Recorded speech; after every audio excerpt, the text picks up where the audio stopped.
हम एक महत्वपूर्ण प्रश्न पर विचार करते हैं। वह प्रश्न है कि जब मनुष्य इस धरती पर जन्मा सबसे पहले, तब यहाँ की परिस्थिति कैसी थी और मनुष्य का स्तर कैसा था, इस पर चर्चा करते हैं। आप लोगों ने आधुनिक विज्ञान का तो सुना ही होगा कि पहले सभी पशु पक्षी जानवर बन चुके और फिर मनुष्य पैदा हुआ, वो विकासवाद मानते हैं। और मनुष्य ने पशु पक्षियों को देखा, वो शिकार करते थे, मनुष्य भी शिकार करने लग गया।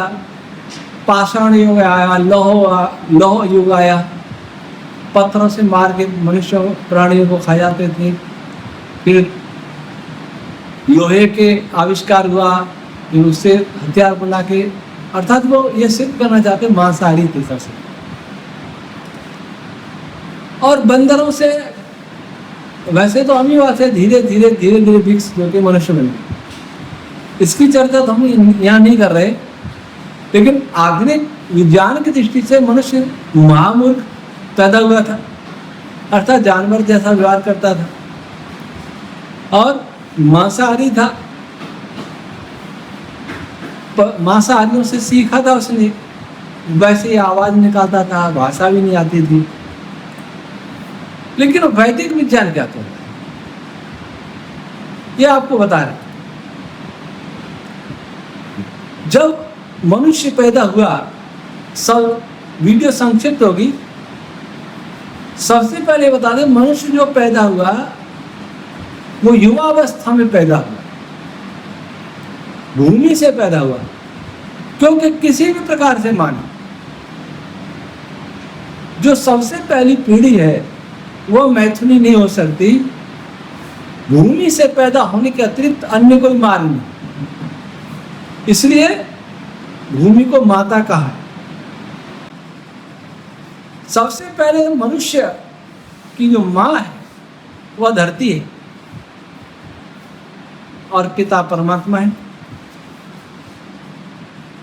तो धरती की कोख कैसी थी, इस पृथ्वी पर क्या परिस्थितियां थी, वे परिस्थितियां थी जो एक माता के गर्भ में होती है। और जगह जगह वो परिस्थितियां थी जो जीवन रक्षक, जीवन का निर्माण करने वाले, शरीर का निर्माण करने वाले जो तत्व होते हैं, जो मां के गर्भ में रस बनता है, भ्रूण को मिलता है, वह सभी पृथ्वी पर था रासायनिक क्रियाओं से। और स्थान स्थान पर ऐसे गड्ढे थे जो गर्भ का काम कर रहे थे, उनमें भ्रूण पल रहे थे। वो अलग से वीडियो कभी बनाएंगे, लेकिन उसके गर्भ से पूर्ण युवा और युवती पैदा हुई। उस समय वो कैसे थे, उस समय वे कैसे थे, इससे पहले हम ये जाने कि उस समय पर्यावरण कैसा था, यहाँ की मिट्टी कैसी थी, यहाँ का पानी कैसा था, यहाँ की हवा कैसी थी, यहाँ आकाश कैसा था। और आकाश का भी जो आधार है, आकाश का जो उपादान है, बेसिक मटेरियल कॉज, बेसिक नहीं कहेंगे, आकाश का मटेरियल कॉज, मनस तत्व, वो कैसा था। जैसा वो होगा वैसा ही मनुष्य होगा। जैसा माता पिता होंगे वैसी संतान होगी, जैसा माता पिता का भोजन होगा वैसी संतान होगी। जन्मते समय जैसा पोषण बच्चों को मिलेगा वैसे ही बच्चों का स्वास्थ्य हुआ। तो हमारी माता का स्वास्थ्य कैसा था, भूमि माता का स्वास्थ्य कैसा था, इस पर चर्चा। इस भूमि जो उसी समय उससे कुछ पूर्व बनी है, मुलायम है, मिट्टी ऐसी है जैसे उसमें सारे पोषक तत्व घुले हुए, पानी में सारे पोषक तत्व घुले हुए, जैसा एक भूमि को चाहिए वह सब इस धरती पर है। तो भूमि ऐसी इतनी शुद्ध, आप जानते हैं कि जब थिएटर में डॉक्टर ऑपरेशन करता है तो थिएटर में कितनी शुद्धता का ध्यान रखा जाता है, वो रसायनों के द्वारा, कीटनाशकों के द्वारा। लेकिन अब पृथ्वी ऐसी थी, पूर्ण शुद्ध मिट्टी थी जिससे शरीर बना था, जिसमें पोषक तत्व थे, जगह जगह लिक्विड रूप में भरा हुआ था और वही पोषण किया।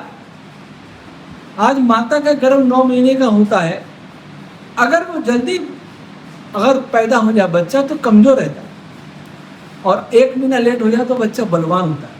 कल्पना कीजिए, इस माता ने, भूमि माता ने कम से कम 25 वर्ष तक हमें पाला गर्भ में। जब 9 महीने से कम बच्चा पैदा हो जाए तो बहुत कमजोर होता है, रोगी होता है, और अधिक गर्भ में रहता है तो बलवान होता है, क्योंकि गर्भ के अंदर जो पोषण होता है वो पोषण संसार में कहीं अन्यत्र नहीं हो सकता। फिर उसके बाद शिशु अवस्था में जो पोषण मिलता है वो अन्यत्र कहीं नहीं मिल सकता। तो गर्भ का पोषण सबसे महत्वपूर्ण होता है। तो गर्भ में पोषण इस भूमि माता ने दिया 25 वर्ष तक पोषण। 25 वर्ष तक वह भोजन मिला जो माता को आवश्यक है, माता की रसों द्वारा भूमि को आवश्यक है। और माता का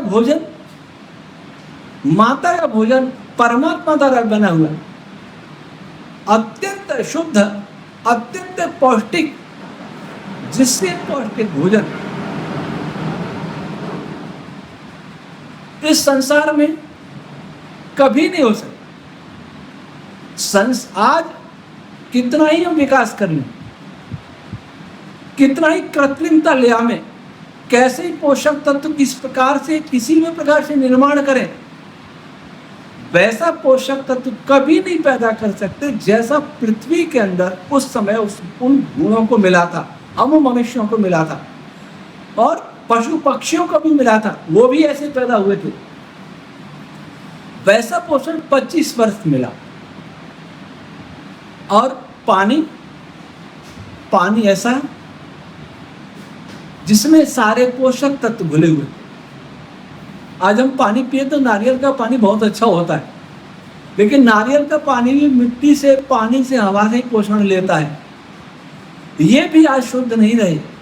तो नारियल का पानी में वो शुद्धता नहीं, किसी भी प्रकार का पेय पदार्थ उस पानी की समानता नहीं कर सकता। वैसा जल था, वैसे सरोवर भरे हुए थे, वैसे नदियां भरी हुई थी, ऐसा जल था।